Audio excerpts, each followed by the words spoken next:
nation that don't see him, feed him. All the believers, leaders, and heathens need him. Create him, make him my Lord Jesus.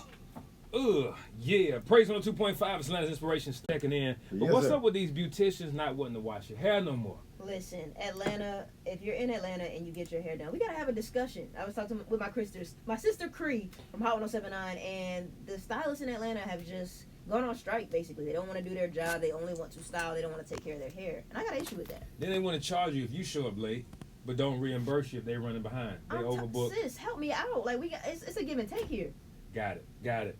Bishop. Yes, sir. One Bishop Kevin Foreman in the building right now, representing for Denver, Colorado. The church is Harvest, right? Yes, sir. That's it. Harvest Awesome. Give me the background, the history on how you launched the plan, or if you inherited this ministry. No, so I'll be honest with you. I did not want to be a pastor. I did not want to be a bishop. It was the last thing that I wanted to do. I started my first I know the business. feeling. Yeah, I started my first business when I was 12. So I was an entrepreneur since I was 12, and by the time I was 21, I built a multi-million-dollar real estate finance company. So I got involved in some stuff that I did very successfully and did very successful at, and I was good with that. And I was in ministry at the same time too. So I started in ministry at 12, and I was playing the drums. And I was cool doing music, cool doing that. That was my thing. I was traveling for that, doing that. And one day I was listening to a message, and the message said, you got to learn how to divorce yourself from what processed you. And I knew immediately what that meant. Can you say that one more time? Yeah, you got to somebody missed that. Yeah, you got to learn how to divorce yourself from what processed you.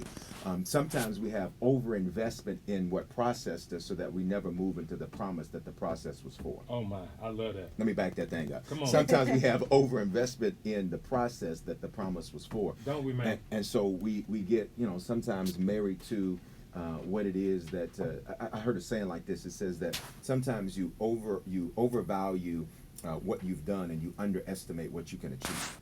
I love the question that you asked us because I'm a historian, and one thing I always challenge myself on is having a balance of celebrating the past while creating and moving to the future. Absolutely. So even the show that we have now, this is like 16, 17, 18 years in the making. Wow. You feel what I'm saying? Right. But now that we've arrived, like the question you asked, well, what's next? What's next? So we always have to stay cutting edge. Absolutely. And that's why I love even having my sister Brienne because, we represent two different sides of the millennial age group or generation. Right. And so we're tag teaming in a lot of different things to always push the new, be innovative, be creative, etc. So I know I cut you off, but I just want to No, that's good. No, I love it. But I mean, I think that's so important. So that's how Harvest got started because I was serving good. I was serving as an associate pastor of the church. Was doing that.